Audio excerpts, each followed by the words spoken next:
Hello there, you Awakening Wonders. Thanks for joining me today for Stay Free with Russell Brand. This is an extraordinary show. If you're watching us on YouTube, we're only going to be there for 15 minutes. So, yay, like if you want, comment if you feel inclined, and subscribe immediately and turn on the notification bell, because the trusted news initiative, the media union that ensures harmony between mainstream media resources, will not like this conversation and will not want you to hear it. If the world of academia, politics, and big food were ever to have a Justin Bieber, it would be this man, a fresh-faced youngster that emerged seemingly from nowhere to become one of the most influential voices in American health. I'm talking about Calley Means, whose ideas and policies change the conversation not only in America but across the world when it comes to the economics of health and the ecology of sickness that is required to maintain control of America, American lives, and American finances. Your sickness is their profit. In some extraordinary miracle of alchemy, in some sort of cosmic or ordained event, Calley Means has moved from the periphery to the very heart of the establishment as a result of the Maha movement, the rise of Bobby Kennedy, and the victory of Donald Trump in the recent election. So Calley Means, who I used to speak to a couple of years ago as an interesting ingenue and writer and expert, former employee of Big Food, he worked at Coca-Cola, is now like talking to someone who, praise God, could be integrally involved in creating a better, new, healthier America. What an honor it is to introduce Calley Means. Welcome, Calley. It's great to be here, Russell. You're too kind.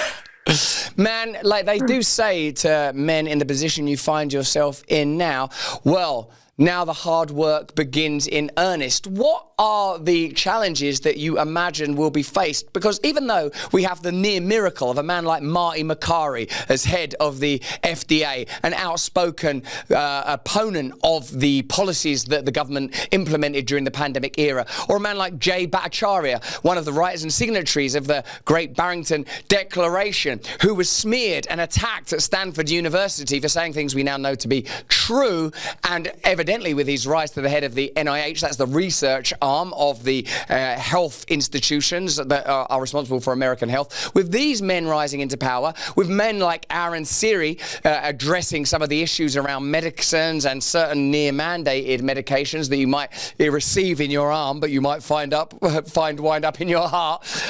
And most notably, I would say, yourself being in a position of influence, how do you think the ideas and power and motivation that we all experienced in the Maha movement will be impacted by the fact that now there is access to the levers of real power? What challenges are you experiencing and imagining that you will face coming forward? Here's the bottom line, Russell. When I hear you ask about that, and it is astounding complexity that's becoming very real. I mean, this is the largest part of the U.S. economy that Bobby Kennedy's taking over. It's the largest and fastest growing department in government. It's actually, the HHS is the highest budget for any government department of any government in world history. I mean, it is the biggest part of our budget. The complexity is astounding. And listening to you kind of set that up, and I think it sets it up perfectly. There's a big, complicated journey ahead. I go back to the campaign. I mean, it's much larger than me, but we're talking about these issues for years: the corporate capture, the incentives of our healthcare system to profit from when we're sick, just like the military-industrial complex profits from more wars. The defining issue, whether it's in Europe or whether it's in the US or throughout the developed world, I think it's the defining historical issue of our time, is the co-option of our institutions. The American people want to thrive. You see it. You were just saying the great people you're living around in Florida. There's not a lot of people around that want to be sick, that want to be addicted, that want to be in pain, that want to be, in a bad situation. But that's happening to an astounding degree. And I just go back to the campaign. I think there was a spiritual connection that went from independent media to the top of the national conversation. It was really a grassroots movement from people that listen to you, people that listen to Tucker, Joe Rogan, and even podcasts on the left. They're talking about this issues for years. And what my big mandate and what I'm really thinking about right now is, let's keep it simple. What's happening with Bobby and with Jay and with Marty and with Dr. Oz, with Jim O'Neill, my friend who's going to be the deputy secretary, these are incredible picks, and they're getting dragged into complexity. I think evil hides in the complexity. We were just talking before we came on In their heads, these pharma executives and the hospital executives, they don't want to profit from sick kids, but they have plausible deniability because the system's so complex and they don't have the full kind of authority to stop it. So all of these interests are now coming to bear. And I think what we need to do to help Bobby is keep it on that high level aspirational big themes that we talked about during the campaign. And that's what we're doing. Obviously we've got to create an action plan for this 80,000 person department, but we can't lose sight of the big things we talked about. So let's just go through the list. The NIH, as you said, the research arm, they dictate research and the standard of care throughout the world. And right now, 80% of those grants have conflicts of interest. Like literally the foundation of our care structure in the world, we transport it throughout the world in America, says that if you have heart disease, it's a statin issue. If you have obesity, you need Ozempic. If you have depression, one size fits all, SSRIs. They recently did a psychiatry conference with the NIH and Harvard, and they could not find a psychiatrist who wasn't paid by SSRI makers. We have this one size fits all intervention-based system, and just get the conflicts out. Let's just actually figure out, whatever you think of vaccines, what they're doing to kids. Like, why are we hiding that research? Why are we hiding research on more personalized mental health solutions? So it comes a lot with the research. You go to the FDA, get the corruption out of the FDA. 75% of it's funded by pharma. We can start there. Why is the FDA funded by pharma? Then you get to Dr. Oz, this boring department called CMS. CMS has a larger budget than the defense and intelligence agencies. It's the biggest single, sub-entity of any organization. It has a $1.4 billion budget. It enshrines every care standard that we have in America. And again, it's that one size fits all. So let's have more flexibility. There's these basic points that we can't lose sight of to transform our system. I think that's a big focus of the team right now. Let's keep it high level. Let's deliver wins for President Trump, and let's not get lost in the minutia. You listed some pretty profound facts just there right off the bat. 80% of studies have a conflict of interest in the current setup of the NIH. The FDA gets 75% of its funding, in certain areas at least, from corporations that it's meant to regulate. And whether it comes to matters of the head, mental illness, or the heart with the statin crisis, it seems that there's baked-in corruption across the board.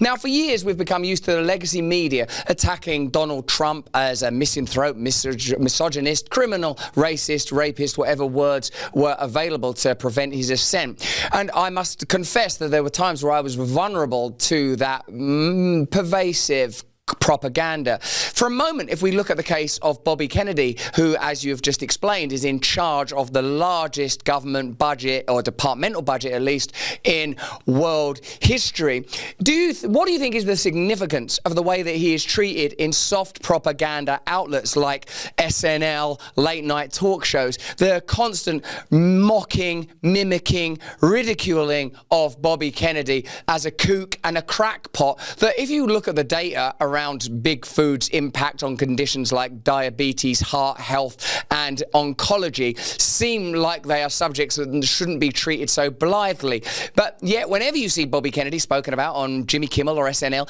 it's always in order to point out that he was a drug addict, or that he left a dead whale on the roof of his car, or the kind of trite and trivial pieces of information that are often elevated and amplified to discredit people in positions of power. How real is that power, and what interests, knowingly or otherwise, are being amplified by those soft propaganda entities, and what are the financial ties, might you imagine, Calley, that would mean that that flow of information would have the trajectory that it does?